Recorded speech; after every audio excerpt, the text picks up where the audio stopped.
সুপ্রিয় দর্শক, আমি তাজওয়ার মাহমিদ স্বাগত জানাচ্ছি আজকের সম্পাদকীয়তে।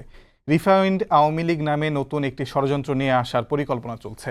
হাসান আবদুল্লাহর এমন একটি ফেসবুক পোস্ট ঘিরে কয়েকদিন ধরে উত্তাল রাজনীতির অঙ্গন। এরপর দিন এনসিপির মুখ্য সমন্বয়ক নাসিরউদ্দিন পাটোয়ারি বলেন, হাসান আবদুল্লাহর বক্তব্য সামাজিক যোগাযোগ মাধ্যমে আসা ঠিক হয়নি। সেনা সদরের বক্তব্যে জানা যায়, সার্জিস এবং হাসনাতের আগ্রহেই সেনা সদরের বা ক্যান্টনমেন্টের ভেতরে অনুষ্ঠিত হয় আলোচনা। এদিকে রোববার সার্জিস আলম জানান, হাসনাত বৈঠকের কথা যেভাবে উপস্থাপন করেছেন তা নিয়ে সার্জিসের কিছুটা দ্বিমত রয়েছে। এদিকে এনসিপির আরেক নেতা বলেন যে হাসনাত এবং সার্জিসের মধ্যে কেউ একজন মিথ্যা বলেছেন। সব মিলিয়ে সমন্বয়কদের নিয়ে গঠিত রাজনৈতিক দলে একে অপরের বক্তব্যের মধ্যে ঘাটতি দেখা দিচ্ছে সমন্বয়ের। প্রাসঙ্গিক বিষয় নিয়ে আজকের সম্পাদকীয় সমন্বয়হীনতার রাজনীতি। আর এ নিয়ে আলোচনার জন্য স্টুডিওতে উপস্থিত আছেন রেজাউল করিম রনি, সম্পাদক জবান, এবং তাহসিন রিয়াজ, যুগ্ম সদস্য সচিব, জাতীয় নাগরিক পার্টি। দর্শক, আপনারা এই আলোচনায় অংশ নিতে পারেন। এই জন্য আপনাদের ফোন করতে হবে টেলিভিশনে দেখানো নাম্বারে, ছাড়া ফেসবুকের মাধ্যমে আপনাদের মন্তব্য পাঠাতে পারেন আমাদেরকে। আলোচনার শুরুতে জানিয়ে দেবে এখনকার প্রধান শিরোনামগুলো। সংবিধানের মূলনীতি পরিবর্তনে আপত্তি বিএনপির, ৭১ ও ২৪ একই কাতারে রাখার চেষ্টায়ও নাকচ। গণপরিষদ ভোটে নতুন সংবিধান চায় এনসিপি, ঐক্যমত্য কমিশনে মতামত জমা। সবার আগে রাষ্ট্র সংস্কারের কথা বলেছে বিএনপি, বললেন তারেক রহমান। সংস্কার বিরোধীরাই আওয়ামী লীগকে পুনর্বাসন করতে চায়, মন্তব্য নাসিরউদ্দিন পাটোয়ারির।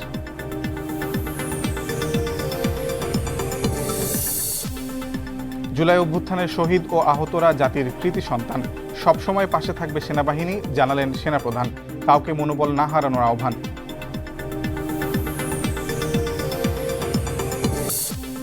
এবং এবার বৈশাখের শোভাযাত্রা হবে ভিন্ন আঙ্গিকে, জানালেন সংস্কৃতি উপদেষ্টা। পুরাতন বাণিজ্য মেলার মাঠে হবে ঈদ জামায়াত, বের হবে ঐতিহ্যবাহী ঈদ মিছিল, বললেন উপদেষ্টা আসিফ মাহমুদ। আমরা শুরুতে এই আলোচনায় তাহসিন রিয়াজকে দিয়ে শুরু করতে চাই, যুগ্ম সদস্য সচিব, জাতীয় নাগরিক পার্টি। আপনাদের সামনের সারি যে কয়জন নেতা, ৪ জন নেতার ৪ রকম বক্তব্য পাওয়া গেছে একটি বৈঠককে ঘিরে, এবং আপনাদেরকে আসলে সামনের সারির নেতা বেশি হয়ে যাওয়ায় কি এরকম সমন্বয়হীনতা ঘটছে কিনা? আপনাদের দলটি আসলে সমন্বয়কদের দিয়ে গঠিত, কিন্তু বক্তব্যের মাঝে বা রাজনৈতিক আচার আচরণের মাঝে অনেক সমন্বয়হীনতা দেখা যাচ্ছে, কারণ কি?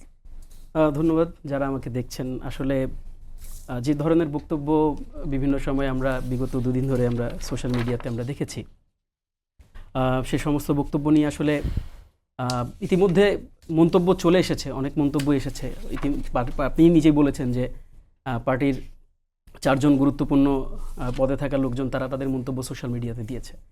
কাজেই দেখুন, এটি যখন পরিবেশটা ঠিক এরকম তৈরি হয় যে যেখানে ভিন্ন মত থাকে, ভিন্ন মতের কাউন্টার পার্টগুলো যখন সোশ্যাল মিডিয়াতে এভাবে করে আসে, এগুলো তখন আসলে একান্তই পার্টির অভ্যন্তরীণ বিষয় চলে যায়।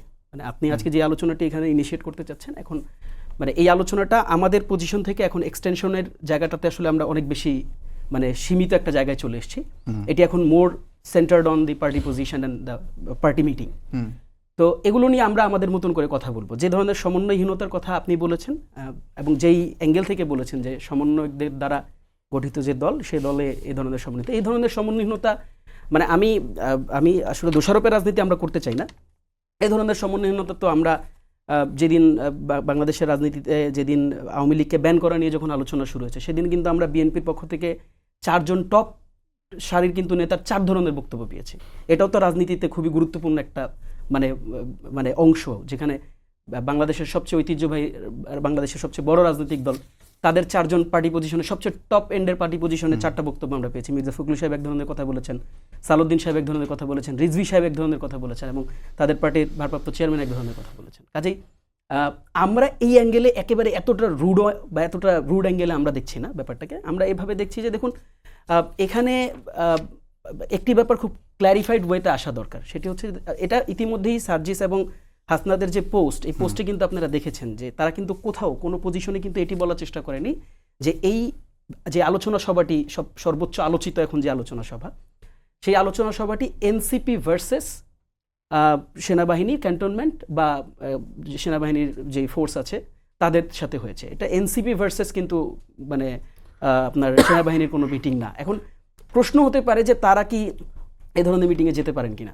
দেখেন আমি খুব পরিষ্কারভাবে একটা ব্যাপার আমি আপনাকে বলি, apart from the party position, Hasnat এবং সার্জিসের যদি পার্টির পজিশনের কথা বলি, যে দলীয় পজিশন আছে, এই দলীয় পজিশনের বাইরেও কিন্তু তারা এই আন্দোলনের একেবারে সম্মুখ সারির অংশের মানে অংশীজন, এবং তাদের সাথে বাংলাদেশের অসংখ্য গণতান্ত্রিক শক্তির সাথে তাদের যোগাযোগ থাকতে পারে, তাদের সাথে বাংলাদেশের সেনাবাহিনী বলেন, পুলিশ বাহিনী বলেন বা অন্যান্য সকল বাহিনীর সাথে তাদের ওয়ান টু ওয়ান কমিউনিকেশন থাকতেই পারে।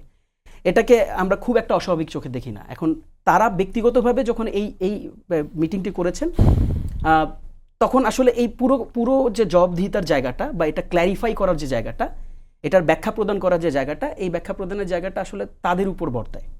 আমরা বলছি না যে এটা আমরা একেবারে যেটা আমরা দেখি আর কি ট্রেডিশনাল পলিটিক্সে, যে এটা তার আমি দায় নিচ্ছি না, এই ধরনের আমরা কথা বলছি না, বাট বাস্তবতাটা আমি বলছি। মানে যেটা হয় যে ওই মানে সিঙ্গেল ফিগার আউট করা হয় সবসময়, সেভাবে আমি বলতে চাই না। বাট বলার উদ্দেশ্যটা হচ্ছে এটা যে এনসিপি ভার্সেস ওই মিটিং যেহেতু না, মিটিংটা যদি এনসিপি ভার্সেস সেনাবাহিনী হতো, তখন পার্টি পজিশন থেকে আমার মন্তব্য করাটা সমীচীন ছিল, অথবা পার্টি পজিশন থেকে আদার পার্টির যারা গুরুত্বপূর্ণ পজিশনে আছেন তাদের মন্তব্য করাটা সমীচীন ছিল। যেহেতু এখন পর্যন্ত এটা মানে তাদের বক্তব্যে ইতিমধ্যে এটা পরিষ্কার হয়েছে যেটা ওয়ান টু ওয়ান। সো এটা তাদের ব্যাখ্যাটা একটু পরিষ্কার, আমি একটু ব্যাখ্যাটা পরিষ্কার করি, আমি আপনার প্রশ্নটা নিব। এখন দেখেন আরেকটা ব্যাপার যেটা আসছে, যে সেখানে যেটা আমাদের মুখ্য সমন্বয়ক বলেছেন, নাসিরউদ্দিন পাটোয়ারি বলেছেন যে এই বক্তব্য পাবলিকলি না আসলেই পারতো। এটা তার ব্যক্তিগত ওপিনিয়ন। এখন দেখেন আমরা এই রাজনীতিটা কিন্তু মানে আমাদের কাছে কিন্তু খুব মানে ঘোলাটে মনে হয় না। একটা রাজনীতিতে মানে অভ্যন্তরীণ জবাবদিহিতাও তো একটা বড় গুরুত্বপূর্ণ বিষয়। আমরা কিন্তু বাংলাদেশের রাজনীতিতে অভ্যন্তরীণ জবাবদিহিতাটা আমরা দেখি নাই, কখনোই দেখি নাই। যার কারণে হয় কি, এই ধরনের মন্তব্য শুনলেই আমাদের কানে বাধে। তো এই ধরনের মানে পার্টির অভ্যন্তরে যখন পার্টির ভিন্ন মত তৈরি হয়, সেখানে তো কাউন্টার পার্ট আসতেই পারে, ওটা অস্বাভাবিক আমার কাছে মনে হয় না। অভ্যন্তরে থাকা উচিত মানে না, ঠিক আছে, মিডিয়ায় যে ধরনের বক্তব্য এসছে সেগুলোর কথা আমি বলছি। তারপর আমি যদি বলি যে পরবর্তীতে হান্নান মাসুদের যে কমেন্টটি এসছে, সেই কমেন্টির ব্যাপারে আমাদের অভিমত, আমাদের মতামত খুব পরিষ্কার। এখন দেখেন আপনি যে কথাটি বলেছেন যে এটা তো আসলে পাবলিক স্পেয়ারে কতটুকু আসলে ভালো হতো, একটা রাজনৈতিক দলের জন্য কোন আলোচনাটা পাবলিক স্পেয়ারে গেলে, কতটুকু আলোচনা পাবলিক স্পেয়ারে গেলে, সোশ্যাল মিডিয়াতে গেলে সেটা সেই দলের জন্য হেলদি, সেটার নিশ্চয়ই একটা মানদণ্ড আছে, এবং সেই দলের অভ্যন্তরে নিশ্চয়ই এটার একটা নির্দিষ্ট কাঠামো আছে, এবং নিশ্চয়ই সেই দলের অভ্যন্তরীণ ডিসিপ্লিনারি আলাদা কমিটি আছে। কাজেই কোনো কিছুই মানে আপনি যেই জায়গাটাতে আসলে ফিগার আউট করেছেন, যেই মন্তব্য করেছে, যে অবস্থাতেই মন্তব্য করেছে, যে ধরনেরই মন্তব্য করেছে, সেটি যদি আমাদের পার্টির ডিসিপ্লিনারি কমিটি ফিল করে যে এটি আসলে সাংঘর্ষিক বা এটি আসলে পার্টির জন্য ক্ষতিকর ছিল, তাদেরকেই হচ্ছে পার্টি তাদের জায়গা থেকে জবাবদিহিতার আওতায় আনবে। এখন আমি স্পেসিফিক বলছি না যে কাদেরকে জবাবদিহিতার আওতায় নিয়ে আসা হবে। ধন্যবাদ। আমি আবার আসবো আপনার কাছে। আমি রনি ভাই আপনার কাছে জানতে চাই, আমি রিয়াজকে অনেক সময় দিচ্ছি, আপনার কাছে কিছুটা সময় নিব। সেটি হলো যে সমন্বয়হীনতার অভাব নতুন রাজনৈতিক দলের মধ্যে আপনি দেখেন কিনা, এটা একটি বিষয়। আরেকটি বিষয় হচ্ছে যে 7 মাস পেরোতে না পেরোতে, মানে গণ অভ্যুত্থানের 7 মাস পেরোতে না পেরোতেই গণহত্যাকারী একটি দলকে পুনর্বাসনের যে আলোচনা চলছে, সেটা আসলে বাংলাদেশের জন্য কতটা হেলদি, এবং সেই মানে আওয়ামী লীগ বিষয়টাকে আমরা আসলে কিভাবে ডিল করব? ধন্যবাদ। যে যেখান থেকে আমাকে শুনছেন, আমাদেরকে শুনছেন, সবাইকে আমার সালাম এবং শুভেচ্ছা। আগে প্রথম প্রশ্নটা রেসপন্স করি, সেটা হলো এই যে সমন্বয়কদের দ্বারা গঠিত দল এবং সমন্বয়কদের মধ্যেই সমন্বয় নাই, এই ব্যাপারটা কিন্তু খুবই পজিটিভ। খুবই পজিটিভ কেন? কারণ হইল একটা রাজনীতি গঠিত হওয়ার প্রক্রিয়া এরকমই। আমি ব্যাখ্যা করে বলি, এরা কি রাজনীতি করে এটার মধ্য দিয়ে বোঝা যাবে। প্রথম কথা হলো সেনাবাহিনী প্রসঙ্গে বাইরে আলাপ করা যাবে না, এই ধরনের সেনাবাহিনী এই ধরনের একটা বাইবেল কোরআন টাইপের ব্যাপার না, অবশ্যই বাইরে আলাপ করা যাবে। সেনাবাহিনী আপনার সার্বভৌমত্ব রক্ষার জন্য একটা গুরুত্বপূর্ণ প্রতিষ্ঠান, এবং সেই প্রতিষ্ঠানের বিষয়ে জনগণ আলাপ করবে, রাজনৈতিক পার্টি তো আলাপ করবেই। কথা বলা যাবে না, কথা বলাটা ঠিক হয় নাই, নো, এটা স্পর্শকাতর বিষয় বলে কিছু রাখা যাবে না। জনগণ হলো সবচেয়ে স্পর্শকাতর বিষয়, আমি হলো সবচেয়ে গুরুত্বপূর্ণ রাজনীতি, মানে আমি জনগণ, সাধারণ নাগরিক, আর কেউ গুরুত্বপূর্ণ না। সরকারি আমলাও না, প্রধান উপদেষ্টা না, প্রধানমন্ত্রী না, আর্মি অফিসার না, আর্মি না, কোনো এলিট গুরুত্বপূর্ণ না। গুরুত্বপূর্ণ হলো রাষ্ট্রের নাগরিক। সেই জায়গার থেকে যে কাউকে নিয়ে আমরা কথা বলবো, এটাই 5 তারিখের পরের রাজনীতি। এখন সমন্বয়কদের দলে যে সমন্বয়হীনতা, এটা লক্ষণটা পজিটিভ কেন আমি বলতেছি, যে এরা কোনো ইডিওসেন্ট্রিক পার্টি না, মানে একটা সেন্ট্রাল ইডিওলজি আছে, সেই ইডিওলজি দ্বারা তারা ড্রাইভড, হ্যাঁ, এবং ওই ইডিওলজির বাইরে গেলেও খারিজ, হ্যাঁ, তারা একটা আয়রন জ্যাকেট সেট করে দিছে, এবার জাতির উপর তারা সেই রাজনীতি চাপাই দিবে, এরকম একটা দল হইলে তো এটা ভয়ঙ্কর ব্যাপার ছিল। আমাদের বিভিন্ন দল মত, বিভিন্ন মতাদর্শের একটা কমন প্ল্যাটফর্মের ভিত্তিতে একটা রাজনৈতিক বন্দোবস্ত আমাদের দরকার। এই যে নাগরিক ভিত্তিক রাজনীতির যে কথাটা বলি, সেইটা নাগরিক ভিত্তিক রাজনীতির জন্য এইরকম মতভিন্নতার আলোকেই একটা দল পরিচালিত হবে। এই যে বিএনপির উদাহরণ দিচ্ছে, বিএনপি হলো এই দ্বারার পায়োনিয়ার দল। বিএনপির মধ্যে কি নাই? সবই আছে, সব সমাজে, বাংলাদেশের সমাজে যে ধরনের মতাদর্শ আপনি দেখতে চান সব কিছু নিয়ে একটা বিএনপি, এই জন্য বিএনপি সবচেয়ে বড় পার্টি এবং সবচেয়ে সম্ভাবনাময় পার্টি। তো এখন এটাই তো রাজনীতি বিকাশের মডেল। এখন 5 তারিখের পরে 100% বিরোধিতার জায়গায় যে আপনার রাজনীতি করতে হবে তা না। হ্যাঁ, তাহলে এনসিপিকে বিএনপির মডেলের একটা রাজনৈতিক দল, হ্যাঁ অবশ্যই, কোনো সমস্যা নেই। কিন্তু বিএনপির মডেল রাজনৈতিক দল হওয়ার পরেও তাদেরকে আর কিছু করার নাই, তাদের পুরাটাই করার আছে এই যে নাগরিক ভিত্তিক একটা রাষ্ট্রের আকাঙ্ক্ষা আমাদের 54 বছরে পূরণ হয়নি, সেটা পূরণ করার একটা সুবর্ণ সুযোগ তাদের আছে। এখন এই যে সমন্বয়হীনতা, হ্যাঁ, এইটাকে তারা একটা ডিসিপ্লিনের মধ্যে আনতে পারে, কিন্তু এই সমন্বয়হীনতা আমি মনে করি এই মানে 5-7 মাস পার্টি গঠিত হয়েছে, কয়দিন হয়েছে? 40 দিনও তো হয়নি মনে হয়, হ্যাঁ, 1 মাসও হয়নি। তো এখনই আপনারা ধরেন এটার ব্যাপারে ফয়সালা নিয়ে দেওয়া, সমন্বয়হীনতা, যার দিকে সমস্যা, আমি বলতেছি এই যে, এবং তাদের মধ্যে, এবং তারা যে এটাকে একটা, এবং তারা প্রপারলি ডিল করতে পারতেছে না, এটা একটা মানে তাদের সমস্যা। এইটা তো কোনো ইস্যুই হওয়ার কথা না, প্রথম কথা হলো। এখন তা আমরা যেটা করি দেখেন, বীরের মর্যাদা দিতে পারতে হবে, এগুলো আমাদের সন্তান, এবং তারা 1000টা ভুল করবে, তার পাশে আমার দাঁড়াইতে হবে। এটা অভ্যুত্থানের শক্তি, ফাইজলামি করা যাবে না। যে জাতি বীরকে মর্যাদা দেয় না তার উন্নতি হয় না, সে 1000টা ভুল করতে পারে, এটা আমার পয়েন্ট। ফলে এটা খুবই ন্যাচারাল। এখন একটা কেওয়াটিক কন্ডিশন, এই কেওয়াস ঘরে বাইরে দোকানে মাঠে ঘাটে আছে, এদের মধ্যেও আছে, কোনো সময় পরের প্রশ্ন। এখন আমি এখানে আপনার সাথে এর আগের শোতেও বলছিলাম, যেটা আমাদের বোকামির কারণেই আওয়ামী লীগ এখনো পর্যন্ত প্রাসঙ্গিক। আওয়ামী লীগ নিয়ে আমরা এখন কথা বলবো কেন? জীবনে কি আর কোনো ইস্যু নাই? 16টা বছর খাইলো আওয়ামী লীগ, এখনো আওয়ামী লীগই। আমরা আগাবো কখন? যখন a country without Awami League, এই জায়গায় যখন আমরা পৌঁছাবো, তখন আমাদের রাজনীতির বিকাশ শুরু হবে। এই যে এনসিপি, এই যে বিএনপি, এই যে জামাত, কারো তো কোনো রাজনৈতিক বিকাশই হয়নি বাংলাদেশে। কারণ বাংলাদেশে রাজনীতির মডেলটা, যেটা বারবার বলে, একটা আওয়ামী মডেলে আপনার তৈরি হয়েছে।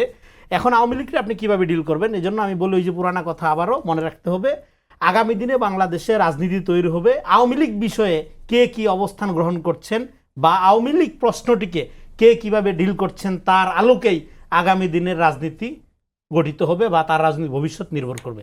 এই কথাটা দ্বৈতভাবে, মানে এটাকে দ্বার্থবোধক, এটার একাধিক মিনিং আছে যে কথাটা এখন বললাম। কিরকম? আপনি আওয়ামী লীগ না করেও আওয়ামী লীগ হইতে পারেন স্বভাবের দিক থেকে। আপনি যদি মনে করেন চাঁদা নেওয়া আমার এখন অধিকার, আমি এতদিন বঞ্চিত ছিলাম, আপনি যদি জামাত হন, বিএনপি হন, অন্য দল হন, আপনি একটা আওয়ামী লীগ। আপনি যদি মনে করেন আমার দলের বা আমার অনুসারীর লোকজনকে বড় পোস্টে বসাবো, হ্যাঁ, আবার আপনি যদি মনে করেন যে নিয়োগ বাণিজ্য, ঘুষ বাণিজ্য করবো, আপনি যেই দলেরই হন, আপনি আওয়ামী লীগ। ফলে আপনাকে আওয়ামী লীগ মডেল থেকে বাইরে হইতে হবে রাজনীতি করতে হলে। আর একটা হলো তাজা আওয়ামী লীগ, যেটা কাঁচা আওয়ামী লীগ, মানে যেটা আসল আওয়ামী লীগ, শেখ হাসিনা আওয়ামী লীগ, সেইটার ব্যাপারে তো জাতীয় ঐক্যবদ্ধ। বাংলাদেশে কোথাও কোনো ঐক্য না থাকলেও আওয়ামী লীগের ব্যাপারে একমাত্র আপনার ঐক্যটা আছে, আর তো কোথাও ঐক্য নাই। এই যে আপনি খবরে দেখতে পড়তেছিলেন, আপনি এই কমিশনগুলোর ব্যাপারে দেখবেন যে এক এক পার্টির এক এক পজিশন, হ্যাঁ, এক এক বিষয়ে আপনার সংবিধানের বিষয়ে এক পজিশন একজনের, তারপরে মিডিয়া সংস্কার কমিশন, প্রশাসন সংস্কার কমিশনে অনেক মতপার্থক্য আপনি দেখবেন। কিন্তু যেখানে মতপার্থক্য নাই সেটা হলো আওয়ামী লীগ। হ্যাঁ, এইখানে মোটামুটি কিশোর, শিশু থেকে শুরু করে, হ্যাঁ, আপনার একদম বৃদ্ধ পর্যন্ত, মৃত্যুপথে বৃদ্ধ পর্যন্ত ঐক্যবদ্ধ। তো এই ঐক্যটাকে আপনি কাজে লাগান, আওয়ামী লীগকে ডিল করেন। এখন আওয়ামী লীগকে ডিল করার জন্য আমি ট্রুথ অ্যান্ড রিকনসিলিয়েশনের কথা আওয়ামী লীগ ক্ষমতায় থাকতে থেকে বলতেছিলাম, সেই কথা এখানে আর রিপিট করতেছি না। আমি এখনো মনে করি এখানে যে বিতর্কটা নিয়ে আপনারা শুরু করলাম আমরা আলাপটা, এই যে একটা ভালো আওয়ামী লীগ খোঁজার চেষ্টা, এর চেয়ে ডেঞ্জারাস আর কিছু হয় না। আমি রিফাইন্ড আওয়ামী লীগ নিয়ে আবার আপনার কাছে আবার আসবো। আমি তার আগে একটু তাহসিনের কাছে আবারও প্রশ্ন করতে চাই যে আসলে ক্যান্টনমেন্টের যে বৈঠক, সেখানে যে হাসনাত এবং সার্জিস গিয়েছিলেন, তার আগে কি আপনাদের পার্টিতে অভ্যন্তরীণ আলাপ হয়েছিল এই বিষয়টা নিয়ে? কারণ তারা তো আসলে মুখ্য সংগঠক পার্টির, তারা কোথায় যাচ্ছে না যাচ্ছে না, তার হায়ার অথরিটি তো আছে। মানে আপনি যদি একটা অর্গানোগ্রাম হিসেবে দেখেন, সেই বিষয়টা নিয়ে কি তারা আপনাদেরকে ওয়াকিবহাল করে গিয়েছিল কিনা? আচ্ছা, মানে এটা আমাদের এখন পর্যন্ত, মানে এটা আমাদের খুবই অভ্যন্তরীণ একটা বিষয়। মানে আমি এই বিষয়ে এখন পর্যন্ত পাবলিক স্পেয়ারে কোনো ধরনের মন্তব্য করতে চাই না। কারণ দেখেন, আসলে এখানে হায়ারার্কি আছে, রাইট? মানে আমি ধরেন বলে দিলাম যে ওর অনুমতি নেয় নাই, এখন অনুমতি তো সে আমার কাছে নিবে না, আবার এমন কিছু অনুমতি আছে যে অনুমতি আমার আহ্বায়ক হয়তো আমাকে বলতেও বাধ্য না, হয়তো সেটা আমার জেনারেল মিটিংয়ে আমি কোনো একটা সময় এসে জানবো। এটা তো যে কোনো পার্টির স্ট্রাকচার, এটা কিন্তু মানে এটা অস্বাভাবিক কোনো কিছু না। কাজেই এই ব্যাপারে আমি স্পেসিফিক কোনো মন্তব্য করতে চাই না যে সে অনুমতি নিয়েছে কি নেয়নি, বরং আমরা এটাকে একটু সময় দিতে চাই। খুব দ্রুততম সময়ের মধ্যে এটার আরো কিছু ক্ল্যারিফিকেশন আসবে, এবং সেটা হয়তো পার্টির জায়গা থেকে আরো কিছু ক্ল্যারিফিকেশন খুব স্পষ্ট রূপেই এটাকে মানে এটাতে দেওয়া হবে। আজকে সম্ভবত নাসিরউদ্দিন পাটোয়ারি বলেছেন যে এই ইস্যুটাকে ঘিরে হাসনাত সার্জি সহ দলের শীর্ষ নেতাদের মধ্যে যে মতানৈক্য তৈরি হয়েছে সে বিষয়ে দ্রুতই জাতীয় নাগরিক পার্টি দলীয় অবস্থান জানাবে, মানে দলীয় অবস্থান এখনো এটা নিয়ে কোনো কনক্রিট তৈরি হয়নি। না, দেখেন আমি খুব স্পষ্ট একটা ব্যাপার আপনাকে বলি। প্রথমত তো আমাদের অভ্যন্তরে আসলেই কোনো ধরনের কনফ্লিক্ট তৈরি হয়নি, মানে এটাই বাস্তবতা। এখন হয় কি, মানে আমরা যেটা বললাম যে আমরা তো আসলে এই বিগত 16 বছর একটা প্যাটার্নের রাজনীতি দেখছি। একটা প্যাটার্নের রাজনীতি দেখার ফলে যেটা হয়েছে, যেটা ভাই কিছুক্ষণ আগে বলতেছিলেন যে দেখুন ওই যে আমরা ওই আমাদের একটা আয়রন শিল পরায় দেওয়ার ফলে আমরা সবসময় ধরেই নিছি যে আমি ওই সিস্টেমের বাইরে যাইতে পারবো না। আমার দলীয় প্রধান যা বলে দিছে এর বাইরে কোনো ধরনের শব্দ উচ্চারণ করাটা হচ্ছে খারিজ হয়ে যাওয়ার মতন একটা অবস্থা। কাজেই ওই যে এই ধরনের যে সিচুয়েশন তৈরি হয়, যে ধরেন একটু কাউন্টার বক্তব্য আসে, এতে করে যে আমাদের একদম অভ্যন্তরীণ সম্পর্ক নষ্ট হয়ে যাচ্ছে, আমরা একেবারে দল দুই ভাগ হয়ে যাচ্ছি, আমাদের অভ্যন্তরে ধরেন একজন আরেকজনকে দেখতে পারতেছে না, ব্যাপারটা মোটেও এরকম না। বরং আমরা কিন্তু ব্যাক টু ব্যাক, আমরা হাসনাতের যে বক্তব্যটা যেদিন এসছে তারপরে কিন্তু আমরা আমাদের এখানে আমরা জেনারেল মিটিং করছি, আমরা আমাদের মতন করে বসছি, আমরা ডিসকাশন করছি। আমাদের পার্টির শুধু পার্টি তো ভাই একটা জিনিস নিয়ে কাজ করে না, মানে আজকে সোশ্যাল মিডিয়াতে যে জিনিসটা চাওয়ার, মানে সোশ্যাল মিডিয়াতে যে জিনিসটা খুব বেশি হাইপড, আমার কুড়িগ্রামের ইফতার তো সেটার জন্য বন্ধ হয়ে থাকে নাই, আমার ঠাকুরগাঁয়ের একটা মানে ঈদ গিফট ডিস্ট্রিবিউশন অনুষ্ঠান তো বন্ধ হয়ে থাকে নাই। কারণ মানে কাজেই পার্টি শুধুমাত্র সিঙ্গেল একটা ইউনিট অফ ইস্যুকে নিয়ে ডিল করে না, মাল্টিপল ইস্যুজ আছে, মাল্টিপল ইস্যুতে পার্টিকে রেসপন্স করতে। যেমন আপনারা দেখেছেন যে আজকে ঐকমত্য কমিশনে কিন্তু আমাদের প্রতিনিধি দল গিয়ে তারা তাদের প্রস্তাবনা জমা দিয়েছে। কাজে রেগুলার যে কার্যক্রম, রুটিন যে ওয়ার্কটা, রুটিন ওয়ার্কও তো পার্টিকে করতে হয়, এবং সেই ওয়ার্ক করতে গিয়ে কিন্তু কোথাও আমাদের কারোর মধ্যে কোনো ধরনের ডিস্যাটিসফ্যাকশন নাই। মানে আমি কিন্তু খুব হলফ করেই বলতেছি কোনো ডিস্যাটিসফ্যাকশন নাই। এখন কিছু ব্যাপার দেখেন, কিছু ব্যাপার তো আমাদের অভ্যন্তরীণ সমালোচনার মধ্যে থাকবে। মানে তার মানে কি এটা যে আমরা সারাটা জীবন আমরা মানে একজন আরেকজনের চেহারার দিকে তাকে একটা ফেক হেসে কথা বলি? না, আমাদের অভ্যন্তরীণ যখন আমরা কথা বলি, আমাদের যখন অভ্যন্তরীণ যোগাযোগ হয়, তখন তো আমরা একজন আরেকজনকে প্রশ্ন করি, একজন আরেকজনের ব্যাপারে আমরা জানতে চাই। আমরা যখন গ্রুপ কনভারসেশন করি, আমরা যখন নিজেদের মধ্যে কথাবার্তা বলি, নিজেদের মধ্যে যখন আমরা নিজেদের স্পেয়ারে যখন আমরা আলোচনা করি, তো নিজস্বতা থাকে এই আলোচনার।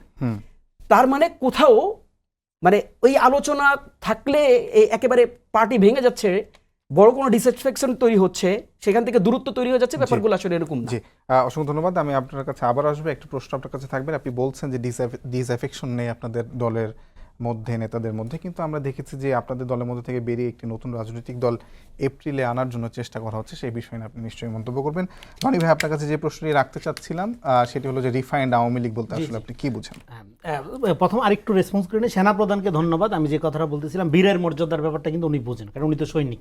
এই জন্য কিন্তু উনি বলেছেন যে রাইটলি যে অভ্যুত্থানের প্রত্যেক আহত নিহতের জাতির শ্রেষ্ঠ কৃতি সন্তান।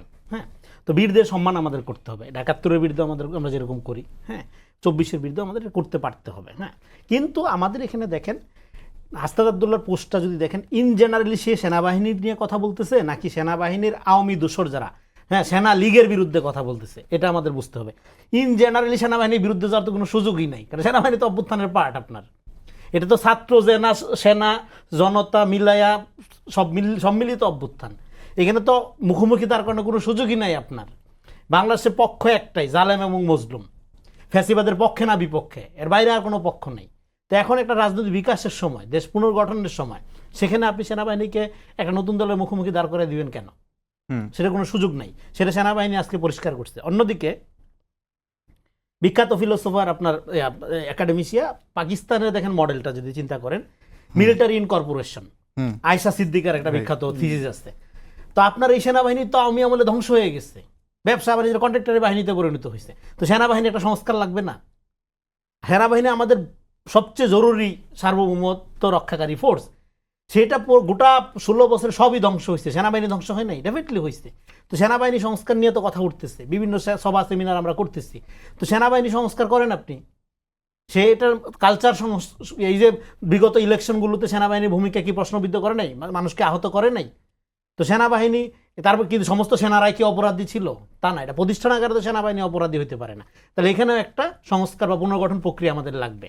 তো এটার বিরুদ্ধে কথা বলাটাই একটা অন্যায় তা না। অন্যদিকে আওয়ামী লীগ যেটা আপনি বলেন রিফাইন আওয়ামী লীগের ব্যাপারটা কি দেখেন, হান্না আরেন বলতেছিল politically the weakness of the argument has always been that those who choose the lesser evil forget very quickly that they choose evil. মানে হইল আপনি যখন শয়তানের মধ্যে ভালো শয়তান খারাপ শয়তান খুঁজেন, আপনি দ্রুতই ভুলে যান যে আপনি আসলে একটা শয়তানই খুঁজতেছেন। মানে এটা ভালো শয়তান খারাপ শয়তান দুইটার মধ্যে যদি আপনি চুজ করেন যে তাহলে আপনি ভালো শয়তানটাকে বাইসা নেবেন, তাহলে কিন্তু আপনি একটা শয়তানই বাইসা নিলেন। ফলে আওয়ামী লীগের ভালো খারাপ বললে কিছু হয় না। এবং রিফাইন আওয়ামী লীগ হলো একটা হলো এই যে ভালো শয়তান বাইসা নেওয়ার মতো। মানে আপনি শয়তান এবং খুব দ্রুতই হাসিনার যে ব্রুটাল ফেসিবাদ হয়ে উঠবে, কারণ এর যে চিন্তা এর যে ইডিওলজি এটা বাই নেচার একটা ফেসিবাদ কায়েম করবে। এটা তো কোনো রাজনীতি না, এটা লুটপাটের সিন্ডিকেট। এক কথা কয়বার বলবো। এবং fascism has no politics but an organization. এটা একটা অর্গানাইজেশন থাকে, এই অর্গানাইজেশনটা কি কিছু অলিগার টলিগার দিয়ে এটা টিকায় রাখে, লুটপাট করে রাজনীতির নামে। তো যেটা রাজনীতি সংগঠন না তাকে রাজনীতিতে পুনর্বাসন করার কথা উঠে কিভাবে? এটা তো রাজনীতি না। তার মানে আপনি আওয়ামী লীগও বুঝেন না, রাজনীতিও বুঝেন না। এইবার আওয়ামী লীগকে আপনি ডিল করবেন কিভাবে? তাই বলে আওয়ামী লীগ যে করে তারা হরে ধরে পিটিয়ে মেরে ফেলবেন, তার সম্পত্তি দখল করে ফেলবেন না। আওয়ামী লীগের ব্যাপারে একটা ইনসাফ আপনার করতে হবে। এই জন্য আওয়ামী লীগকে ভিকটিম বানানো যাবে না, আবার ভিকটিম বিকাম কিলার্স। এই জন্য আমি বলছি ট্রুথ অ্যান্ড রিকনসিলিয়েশনের প্রক্রিয়ার মধ্যে যান।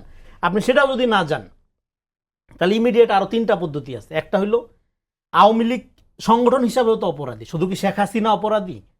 আওয়ামী লীগ ছাত্র 15 বছরের অপরাধ তো আছেই, এর বাইরে ছাত্র জনতার উপর হত্যা করা, তাদেরকে দমন করা, আওয়ামী লীগ আওয়ামী অঙ্গ সংগঠন সবগুলোর উপর কি সাংগঠনিক নির্দেশনা ছিল না? ছিল তো।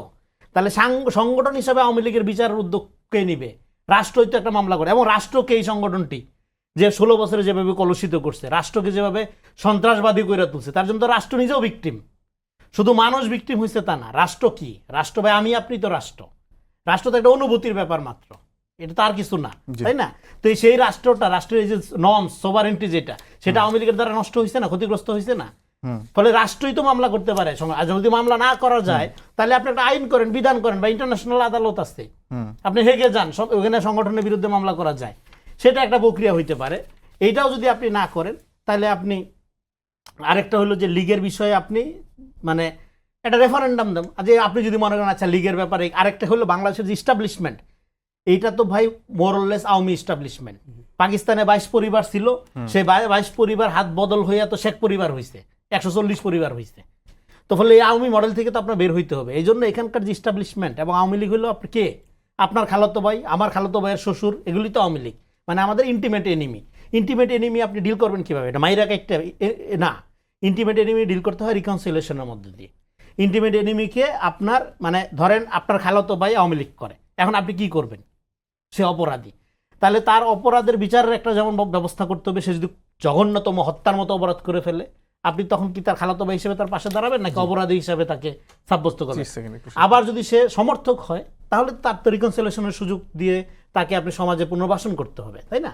তো ফলে এটা একটা প্রক্রিয়া। আরেকটা হলো আপনার এই জন্য আরেকটা, আপনি তাহলে জনগণের মতামত দিতে চান, ওকে রেফারেন্ডাম দেন, গণভোট দেন আওয়ামী লীগের ব্যাপারে।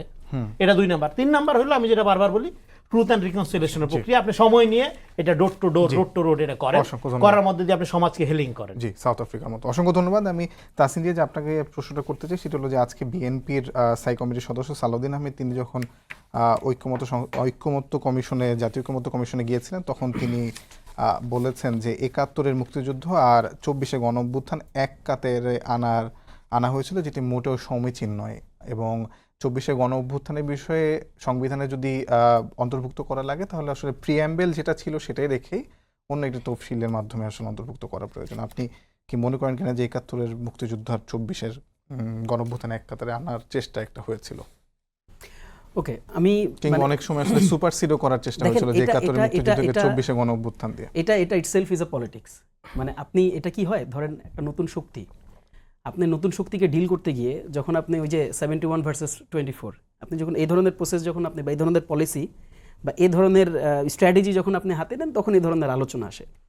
আমি আপনাকে খুব স্পষ্ট একটা ব্যাপার বলি, মানে 71-এর ব্যাপারে এনসিপি, তার আগে জাতীয় নাগরিক কমিটি, তার আগে বৈষম্যবিরোধী ছাত্র আন্দোলন এবং মানে বাংলাদেশের স্পেয়ারে যতগুলো গণতান্ত্রিক রাজনৈতিক ব্যবস্থা রাজনৈতিক সংগঠন কাজ করছে, আমার মনে হয় না যে কারোই ৭১-এর বিরুদ্ধে অবস্থানে থাকার কোনো সুযোগ আছে। কেন সুযোগ নাই? মানে আমাদের দেশ যেখান থেকে শুরু হয়েছে, যেখান থেকে আমরা একটা স্বাধীন সার্বভৌম মানচিত্র পাইলাম, যেখান থেকে আমরা একটা লাল সবুজের পতাকা পাইলাম, যেখান থেকে আমরা বলতে পারতেছি যে এটা বাংলাদেশ, সেটার সাথে তো আপনি কম্প্রোমাইজ করতে পারবেন না। সেটাকে তো আপনি ক্রস চেক ব্যালেন্স করার আপনার দরকার নেই। আর দ্বিতীয় কথা হচ্ছে যে ৭১-কে আপনি চেক অ্যান্ড ব্যালেন্সের মধ্যে নিতে যাবেন কেন? ৭১-এর যেমন স্বকীয়তা আছে, নিজস্বতা আছে, ৭১ যেমন বাংলাদেশের মুক্তি সংগ্রামের সাথে মানুষের একেবারে স্বাধীনতার মানে সাথে হচ্ছে ওতপ্রোতভাবে জড়িত। আপনি ২৪কে এরকম করে আলাদা একটা এন্টিটি হিসাবে দেখতেছেন না কেন? মানে আপনার কাছে কেন মনে হচ্ছে, বা যারাই কাজটা করতেছে তাদের কাছে কেন মনে হচ্ছে যে মানে লেটস মেক ইট মানে একটা কনফ্লিক্টিং একটা সিচুয়েশনে নিয়ে যায় এদেরকে, যারা হয় ৭১ নাকি ২৪ এই বাইনারি পলিটিক্স দিয়ে বাংলাদেশে কিন্তু আপনি দেখবেন যে এই ১৬ বছর এটা আওয়ামী রাজনীতির একটা প্রসেস। আপনি ধরেন বাইনারি পলিটিক্স তারা করছে, কিভাবে করছে? তুমি কি স্বাধীনতা বিরোধী না স্বাধীনতার পক্ষের? How do you define?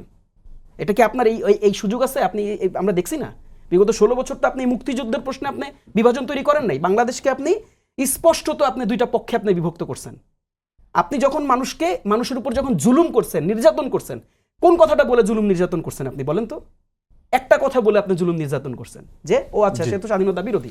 কাজেই ৭১-এর প্রশ্নে কোনো কম্প্রোমাইজ নাই। ৭১-এর ব্যাপারে আমরা 110% আমরা এগ্রিড। কিন্তু ২৪ কি বাংলাদেশের মানুষের জন্য মুক্তির সংগ্রাম কিনা? ২৪ কি এই ১৬ বছরের যে জুলুম, ১৬ বছরের যে অত্যাচার, গণতন্ত্রকে যেভাবে করে তালাবদ্ধ করে রাখা হয়েছে, মানুষের সবচেয়ে বড় যে ভোটাধিকার, সেই ভোটাধিকারকে যেভাবে একেবারে ভুলণ্ঠিত করা হয়েছে, মানুষের মানবাধিকার, মানুষের যে কথা বলার স্বাধীনতা, গণমাধ্যমের যে স্বাধীনতা, এই সার্বিক বিষয়ের মুক্তির সনদ কি ২৪ কিনা, সেটাকে কি আপনি রিকগনাইজ করবেন কিনা, সেটাও কিন্তু একটা গুরুত্বপূর্ণ একটা বিষয়। কাজে সেখানেও আপনি যদি কোনো ধরনের কম্প্রোমাইজ করতে চান, তাহলে আমাদের আর কোনো উপায় থাকবে না। যেমনটা আমার সহ আলোচক বলছিলেন, আমি সে ভাষাই বলতে চাই যে ২৪-এর স্ট্যান্ড, ২৪-এর অবস্থান আপনাকে ডিফাইন করবে আপনি কি বাংলাদেশের পক্ষে নাকি কোনো এস্টাবলিশমেন্টের পক্ষে। অসংখ্য ধন্যবাদ।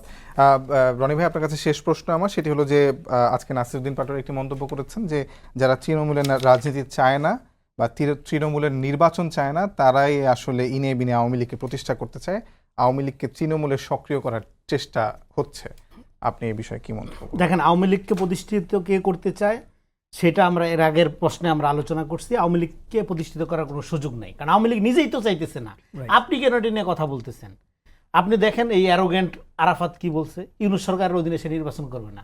তা আপনার এত মাথা ব্যথা কেন? হ্যাঁ, তা আওয়ামী লীগ একটা ডেড ইস্যু, এইটা নিয়ে কথা বলার কিছু নেই। আমি একটা জায়গায় একটু রেসপন্স করি। ২৪ দেখেন ২৪-এ ঘটনাটা কি ঘটছে।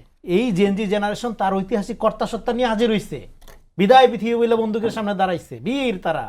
এটা বোঝার চেষ্টা করেন, তারা এখন ৭১ কি ৭১ আপনি দেশের স্বাধীনতা পাইছেন।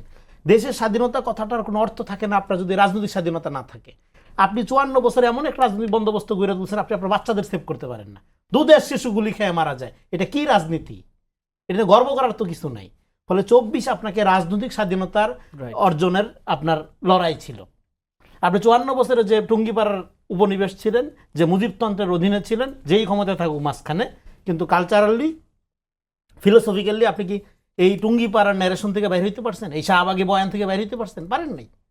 তো ফলে ২৪ আপনাকে দেখেন একটা ইভেন্ট এবং হিস্ট্রিক্যাল ইভেন্ট কি হয়, যখন তার কজটা, তার যে অরিজিনাল কারণটা, সেটা যখন সে ওভারকাম করে যায়, তখন সে একটা ঐতিহাসিক ইভেন্ট হয়ে ওঠে। সো জেনজি জেনারেশনের বাপের ইভেন্ট হইল আপনার ৯০, তার দাদার ইভেন্ট হইল ৭১। তার জীবনে তো কোনো ইভেন্ট ছিল না, তার জীবনে তো হিস্ট্রিক্যাল রেফারেন্স পয়েন্ট ছিল না, সে অন্যের ন্যারেশনের মধ্যে সে বন্দী ছিল। ফলে তার ঐতিহাসিক মুক্তি ঘটেছে, এটাকে আপনার রিকগনাইজ করতে হবে। এবং সে এইটা বিনামূল্যে পায় নাই, সে রক্ত দিয়ে এই মুক্তিটা সে ঘটাইছে। এখন আপনার ৭১-এর সাথে কম্পেয়ারেবলই না তো জিনিসটা। একটা হলো আপনি স্বাধীন সার্বভৌম ভূখণ্ড পাইছেন, একটা এটা ১০০০ বছরের ইতিহাসে আরও হবে না এই সুযোগ। ৭১-এর এই সুযোগ, ৭১-এর এই গৌরব একটা জাতির জীবনে একবারই আসে। আপনি দেশ পাইয়া গেছেন, ওকে, এবার এটা ফিট করেন। আপনি একটা নাগরিক, মানুষের মর্যাদা ভিত্তিক। এখানে তো মানুষের মর্যাদা ছিল না, শুধু দলদার যে করতো সে দলীয় লুটেরাদের মর্যাদা ছিল। নাগরিক ভিত্তিক একটা রাষ্ট্র করেন আপনি। সেই রাজনৈতিক রাষ্ট্র করার অভ্যুত্থানের যে আকাঙ্ক্ষা, আমরা কি বাংলাদেশ চাই না, সেটা আমরা 24-এ দেখাইছি। অসংখ্য কোন ধন্যবাদ। বাংলাদেশ চাই সেটা আমাদের করতে হবে, সেই রাজনীতির বিকাশের জন্য আমাদের একটা কাজ করতে হবে। অসংখ্য ধন্যবাদ দুজনকে, সবাইকে ধন্যবাদ জানিয়ে শেষ করছি আজকের সম্পাদকীয়। আগামীকাল আবারও দেখা হবে রাত 10টায়, দেখার আমন্ত্রণ রইল। শুভরাত্রি।